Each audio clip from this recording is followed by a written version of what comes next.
はい、こんにちは。まつげの数学ですけどね、今回は第7回最大最小よくある問題ということで、前回二次関数の最大最小の問題を考えてきました。その基本的なことを頭の中に残しておいて、今日は少しひねった問題をトライしてみたいと思います。よろしくお願いします。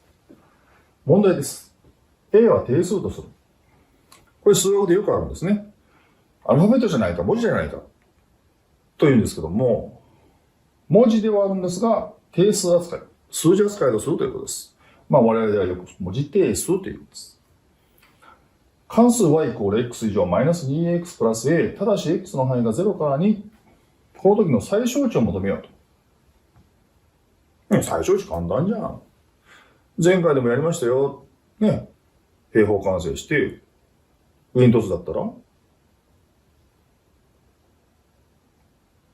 ずっと下がる一方。でも、下に凸だったら頂点が一番小さくなる。頂点じゃん。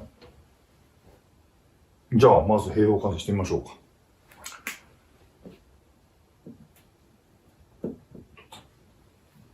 まず、括弧の1次の係数は半分ですから、半分の2乗。マイナスの a の2乗上にありませんから、余分なやつを引く。もうだいぶ慣れてきましたね。さあ、そうすると、今回は A ですから、もしかしたら1かもしれない、2かもしれない、3かもしれない、いやいや、マイナス1かもしれない。ですが、x 次の係数は1ですから、下に凸であることには変わりありません。頂点の x 座標が A です。y 座標がマイナス a 次乗プラスの A です。ところが先ほども言いましたように、A の値が何ぼか具体的にわかりません。そこで、ちょっと今回は、身の回りにあるものを使って遊んでみたいと思います。私はベルト使います。いやいや、心配しないでください。ちゃんと私ズボン履いてますので。よろしいでしょうか。皆さんは、ベルトとは言わずね、身の回りにあるもので、放物線っぽいようなものを探して、紙の上でやってみるのも一つの勉強になると思います。やってみましょう。こんな感じですね。さあ、x が0と2の間です。ベルトを例えば左の方に持ってきたら、斜線分だけ見てください。どうでしょう。左の方が小さいよね。右の方が大きいよね。今回最小値ですから、左が小さいな。ところが絶対に左が小さいかというと、もうちょっと右の方にベルトがずれたらば、いつも通りの頂点が最小かな。ところがもうちょっとずれちゃうと、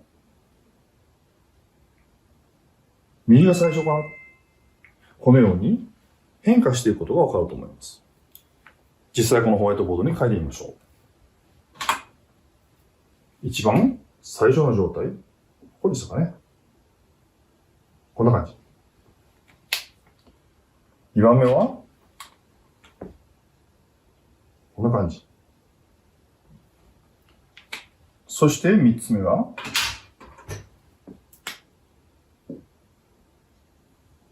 さあ、他の状態あったでしょうか。この3パターンでしたね。一番左が小さいか。頂点が小さいか。一番右が小さいか。このように状況が分かれてくるような数学の問題もよくあります。この文字定数が絡んでくるとき。他の分野でもそうなんですが、数学の問題で大体要求されているのが、状況判断、場合分けということです。よろしいでしょうか。さあ、回答にまとめてみたいと思います。そうすると、まず1番目。頂点の x 座標 A が斜線分の左側に外れているとき、これを式で表しますと、A が、この時ですね。この時は最小なのは x が0の時でした。0代入してみますと A ですね。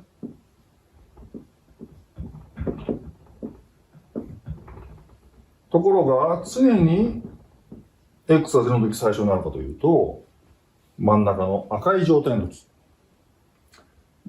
ちょうど頂点の x 座標 A が斜線分に入ってきている時なので、それを数式で表現するとこうなります。この時は、最小値は、頂点の割り座標になりますので、マイナス a 次乗プラスの a。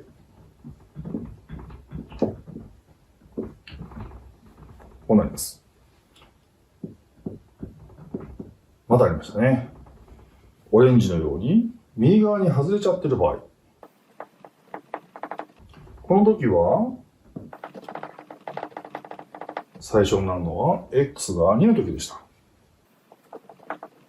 2を代入してみますと、4、マイナスの 4a プラスの a ですから、4、マイナスの 3a ですね。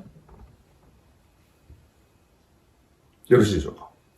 このように、今回やってみたのは、文字定数が入った時の二次関数の最大最小問題。今回は最小値だけにしましたけども、皆さんが出会う問題集によっては、最大値を求めようとか、または、今度は X の範囲にこういった文字が入っている場合、いろいろタイプがあります。